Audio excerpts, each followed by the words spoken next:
Hello, everyone. The clip you're about to hear is from an exclusive Patreon episode of Horror Queers. If you'd like to hear the full episode, just visit patreon.com/horrorqueers and subscribe today. Now, because we use some real fucking naughty language, we are considered an explicit podcast and thus will not show up in Patreon search engine. So you have to use the link, or if you're tech savvy, just Google Horror Queers Patreon and we'll pop right up. Subscribing at the $5 level will get you 2 full-length bonus episodes on new horror films, 2 minisodes, and a newsletter each month. Don't have $5? That's okay. We also have a $3 level that will get you the monthly newsletter and 2 minisodes each month.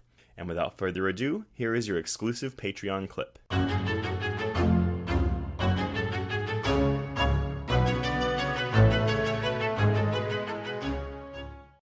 I was into the dramatic scenes. I liked watching Maggie bond with these kids. I liked the dynamics. I even kind of bought into why they would stay with Ma for so long and not realize something was going on.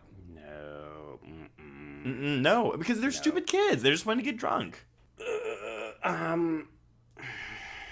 I thought that she went a little too crazy, a little too early. Like, that gun, for me, was... Oh, no, yeah. No. I get that. And maybe it's just because I'm also Canadian and people legitimately do not have guns. Yeah. Actually, where are they supposed to be in this movie? Ohio. It's Ohio. So it is the North. I was like, if it was the South, that would have made more sense.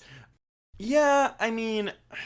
I guess. I also felt like it was a weird decision, a weird creative decision to have her open her house up to everybody as opposed to fixating on these kids. Well, that's the thing though, because I bought that as because you knew something happened to her in high school and you knew she wasn't popular. You didn't know what it was yet. So I bought that it's like her kind of regressing mentally to being a teenager again and feeling cool. Oh, for sure. Yeah. Yeah, I mean, obviously. And so I bought that. But yeah, what set her... I guess... Was it maybe in the middle of the movie when... Did she realize then? No, because she saw at the beginning that Alex's truck was the dad's truck. So she knew from the get-go who he was. Well, and even, the desperate cancer fabrication that she uses to try to lure them back, which, again, that's where the escalation should have happened. She should have lured them back, okay, well, I've only got this one last ploy that I can use to get them back into my house. And at this point, Maggie and... Haley. So Maggie and Haley at that point have discovered that Ma's been stealing stuff and drugging them, and they don't want to come back, but maybe the boys are already there, and that's when shit goes crazy, right? You don't have it be Maggie telling boring boyfriend no, let's not go back there anymore, and then she gets mad because somebody else's birthday is happening. All of this stuff, I was just no, stop it, just get to the fucking good stuff. Okay, I want to see Octavia Spencer go crazy. But that's what I want. But that's the thing, though. So you do that, and I'm gonna fucking bring up Greta again and I'm spoiling Greta, so fuck it. She has Chloe Grace Moretz Move your fat for so long in that movie, and the whole time you're like, okay, so the investigator comes and it's like, okay, why are not cops coming looking for her sooner? It doesn't make any sense. And this movie would run into the same problems if she was doing this. It would be harder to suspend disbelief about her being able to pull these things off. Well, no, I'm suggesting extend that climax into 45 minutes instead of 30. Yeah. I'm suggesting do it over the course of an evening, or get that daughter involved earlier, or do something more significant with the cop. Why not even lure him in a little bit more? Play it out a little bit. Because I don't need to see that. I don't care about that. Oh, so you'd rather have them hanging around the fucking rock quarry drinking?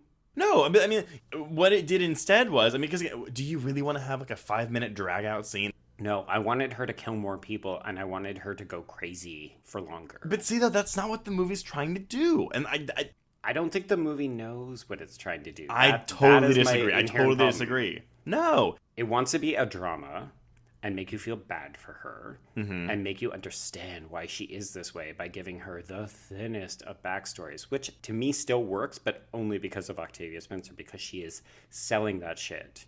She is working so hard. Spence is having a blast. Down. And I wish, because I don't take notes when I watch movies in the theater, but I wish I would have written down some of the lines that got the biggest reactions, because there are some lines, because again, it's this dramatic irony, what's going on, but the characters don't, and so when she says some things, and the movie knows it is intentionally funny, and it's just...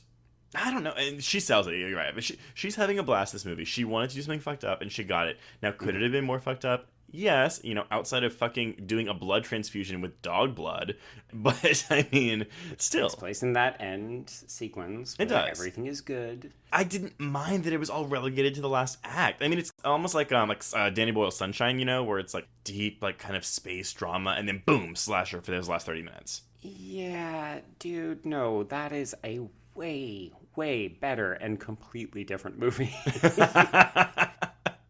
You already said earlier, I have it on the record where you're like, this movie's like light and trifly, it doesn't matter. To me, this is kind of like a light, fun, hearted movie. Yeah, that's trying to give you this serious drama about this failing town and these ambivalent, aimless children and this woman who's been living with her trauma for 25 years. I don't think it takes it that seriously. I really don't.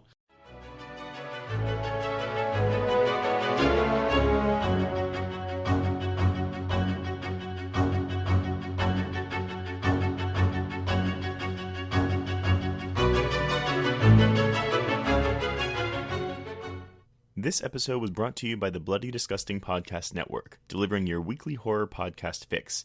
To find more episodes of this show and others, please visit bloodydisgusting.com/podcast network. Get in, losers. This is the Lady Killers, a Feminine Rage podcast. I'm Jen. I'm Sammy. I'm Rocco. And I'm May. Our podcast is a tribute to the female-identifying killers in horror and more. Each episode will feature us, your Supreme Court of female murderers, discussing our favorite lady killers, from your Julias and Jennifers to your Carries and Christines. We'll tell her story, decide if it's good for her horror, and answer the most important question of all: would we die for her? Join us on Thursdays as we pull on our sweaters, snatch our ice picks, sharpen our scissors, and honor the lady killers who live on the silver screen. No boys were harmed in the making of this podcast. Yet.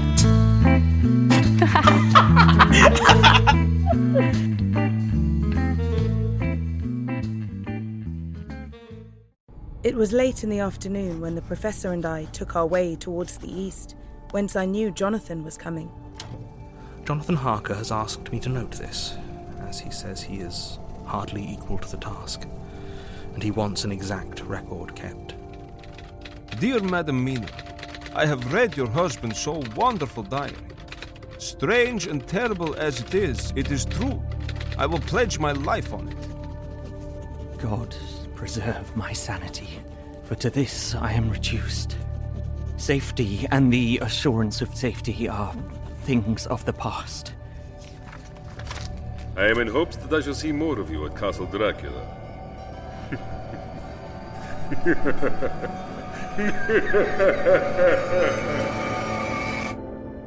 Listen to Regarding Dracula wherever you listen to podcasts, or find us online at bloody.fm.